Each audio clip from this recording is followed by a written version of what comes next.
One bright morning, with the sky clear and the sun smiling high above, Bambi felt especially cheerful. He strolled alone on the forest path, sometimes walking, sometimes pausing, as if he were breathing in the fresh air and savoring the beauty of the woods. He felt light, relaxed, and at ease. The yellow warblers sang their hearts out on the branches, wild rabbits hopped merrily along the path, and a pheasant, deep in thought, looked serious with its head lowered. Meanwhile, a zebra leisurely grazed on green grass, always alert, occasionally lifting its head to scan the surroundings. Everything in the big forest seemed harmonious, peaceful, and beautiful. Suddenly, Bambi noticed Thumper and Flower rushing towards him from the woods. Thinking they were playing their usual chasing game, he happily joined them. But before he could take more than a few steps, a distant bang-boom echoed through the forest. Unprepared, Bambi shivered at the loud noise, his front legs trembling, nearly stumbling. He quickly steadied himself. At that moment, a young buck leaped into the air next to Bambi, fleeing desperately back into the forest. Other woodland creatures halted their activities, fleeing to hidden spots. Bambi sensed that something was terribly wrong and felt the impending danger. The enormous sound continued to echo in the forest. Wild rabbits fled as if mad. The pheasant stopped contemplating, and the birds ran for cover. Bambi's mother, Feline, Thumper, and Flower called out to him while rushing deeper into the woods.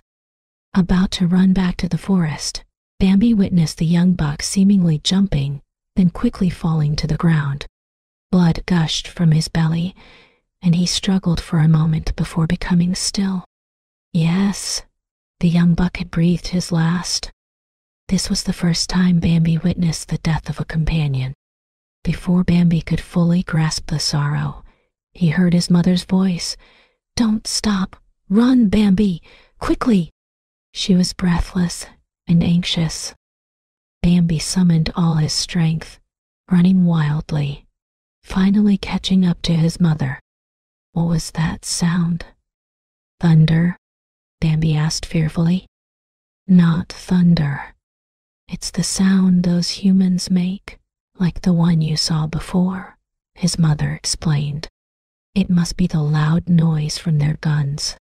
Bambi trembled, gasping heavily. So, it's the dangerous guns that took our friend's life? He asked his mother. His mother remained silent, only urging, "Keep running, Bambi, fast." She was already out of breath. They ran and ran until they reached a deep and dense part of the forest. At this moment, a curious gray squirrel hopped onto a branch in front of Bambi, asking, "Why is everyone running away? It's so scary. What were you all saying? I didn't hear anything." "What did you see or hear just now?" Bambi's mother asked the squirrel. "Did you hear the gunshots?" The squirrel replied, "Yes, I heard them. That annoying sound scared me so much. I'm still trembling." "But I didn't see anyone," his mother said. "I saw him from the tree." The squirrel indignantly pointed. Magpie happened to fly by and overheard their conversation, loudly saying, "I saw him from a tree branch too." Gathering around, they expressed not only anger and sadness, but also an indelible fear. Bambi was puzzled, continually asking, "Is the danger you mentioned about humans?" "Mom often says danger refers to people, right?" "And is the bang boom sound gunfire? But that person didn't come close to us. How did the young buck suddenly lose his life?" "How did the young buck suddenly lose his life?" Now, no one could answer Bambi's questions. Everyone's minds were in chaos. Magpie, with regret, said, "I warned him loudly, but he ignored me." Owl spoke softly. "My voice is quite unique, but even after calling him dozens of times, He didn't lift his head or glance at me. He was too arrogant. Even the usually unsociable crow chimed in, "My voice is louder than all of yours." But he probably found my voice too unpleasant, not bothering to acknowledge me. So I couldn't help either. Hummingbird sneered. "He's truly a big fool." He was indeed too arrogant. If he had just looked up at Owl or any companion trying to warn him, things wouldn't have ended like this, Magpie chattered. "Ah."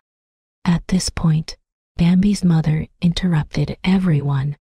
She said, "The young buck wasn't too arrogant or too foolish. He simply couldn't escape the clutches of danger. You know, danger is a powerful creature." "Where is it powerful?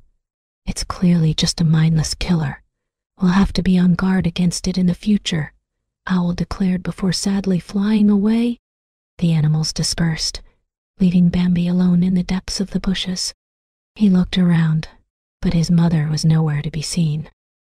Unable to fathom why danger would wantonly take lives, Bambi was even more bewildered about why the young buck had suddenly lost his life in a pool of blood. Unable to unravel the mystery, Bambi sighed deeply. "Ah, why are you sighing?" At that moment, the old buck silently appeared again. "Did Mom disappear again? Are you saddened by this?" The old buck stared at the grieving Bambi, softly inquiring. "Ah, no, it's not that."